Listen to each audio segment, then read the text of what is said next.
കൊല്ലം ജില്ലയിലെ കടയ്ക്കലിൽ ക്ഷേത്രോത്സവത്തിൽ CPM ഗാനവും കൊടിയും ഉപയോഗിച്ചതിനെതിരെ Devaswom board president PS Prashanth, Thiruvithamkoor Devaswom board പ്രസിഡന്റാണ് PS പ്രശാന്ത്. ഏത് രാഷ്ട്രീയ കക്ഷിയായാലും സംഭവിച്ചത് ശരിയായില്ല. ദേവസ്വം വിജിലൻസ് SP-യോട് അന്വേഷിച്ച് റിപ്പോർട്ട് നൽകാൻ ആവശ്യപ്പെട്ടു എന്നാണ് പ്രശാന്ത് പറയുന്നത്. കടയ്ക്കൽ ക്ഷേത്രവുമായി ബന്ധപ്പെട്ട വിഷയം ഇന്നലെ രാത്രിയാണ് ദേവസ്വം ബോർഡിൻ്റെ ശ്രദ്ധയിൽപ്പെടുന്നത്. തീർച്ചയായിട്ടും ക്ഷേത്ര ദേവസ്വം സ്ഥാനങ്ങളിൽ രാഷ്ട്രീയ പാർട്ടികളുടെയോ കൊടിയോ ചിഹ്നമോ പരിപാടികളോ പാടില്ല എന്ന് കൃത്യമായ കോടതി വിധിയുണ്ട്.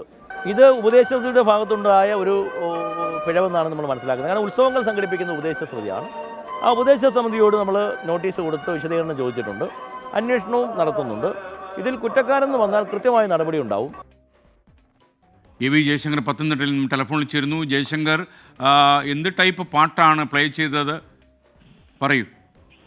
അതായത് SKN കഴിഞ്ഞ ദിവസം ഇങ്ങനെ ഇത്തരത്തിൽ കടയ്ക്കൽ ഒരു ക്ഷേത്രത്തിൽ ഒരു ഗാനം, ഒരു പാർട്ടിയുമായി ബന്ധപ്പെട്ട ഒരു ഗാനം ഇത്തരത്തിൽ വെക്കുന്ന ഒരു സംഭവം ഉണ്ടായത്. ഈ സംഭവത്തിലാണ് നിലവിൽ Devaswom board president PS Prashanth നേരിട്ട് ഇടപെടുന്നത്. ഏത് രാഷ്ട്രീയ പാർട്ടിയായാലും, അത് കോൺഗ്രസോ CPM-ഓ BJP-യോ, അങ്ങനെ ഏത് രാഷ്ട്രീയ പാർട്ടിയായാലും ഇത്തരം രാഷ്ട്രീയ ചിഹ്നങ്ങൾ ക്ഷേത്രവുമായി ബന്ധപ്പെട്ട് ഉപയോഗിക്കാൻ അനുവദിക്കില്ല എന്നാണ് അദ്ദേഹം പറയുന്നത്. സംഭവത്തിൽ ക്ഷേത്ര ഉപദേശക സമിതിക്ക് വീഴ്ചയുണ്ടായി. നോട്ടീസ് ഇതിനോടകം തന്നെ നൽകിയിട്ടുണ്ട്. സംഭവവുമായി ബന്ധപ്പെട്ട ദേവസ്വം വകുപ്പ് അന്വേഷണം ആരംഭിച്ചു. ദേവസ്വം വിജിലൻസ് SP-യോട് സംഭവത്തിൽ അന്വേഷിച്ച റിപ്പോർട്ട് നൽകാനാണ് നിലവിൽ ദേവസ്വം ബോർഡ് പ്രസിഡന്റ് നിർദ്ദേശിച്ചിരിക്കുന്നത്. കോടതിയുടെ തന്നെ വിധിയുണ്ട്. ഇത്തരത്തിൽ രാഷ്ട്രീയ പാർട്ടികളുടെ ചിഹ്നങ്ങളോ മറ്റോ ഉപയോഗിക്കരുത്. ഒരു രാഷ്ട്രീയ പാർട്ടിയുമായി ബന്ധപ്പെട്ട ഗാനമാണ് ഇത്തരത്തിൽ ക്ഷേത്രത്തിൽ പ്ലേ ചെയ്യുന്ന ഒരു സാഹചര്യം ഉണ്ടായത്. ഏതായാലും സംഭവത്തിൽ അന്വേഷിച്ച റിപ്പോർട്ട് ലഭിച്ച ശേഷം നടപടി ഉണ്ടാകുമെന്നാണ് അദ്ദേഹം പറയുന്നത്. ഈ നവകേരള യാത്രയുമായി ബന്ധപ്പെട്ട് ക്ഷേത്ര പരിസരം ഉപയോഗിച്ചുമായി ബന്ധപ്പെട്ടൊക്കെ നടപടിയെടുത്ത കാര്യം അദ്ദേഹം സൂചിപ്പിക്കുന്നുണ്ട്. ഏതായാലും വിഷയത്തിൽ കർശന നടപടി ഉണ്ടാകും. ഏതെങ്കിലും ഒരു പ്രത്യേക രാഷ്ട്രീയ പാർട്ടിക്ക്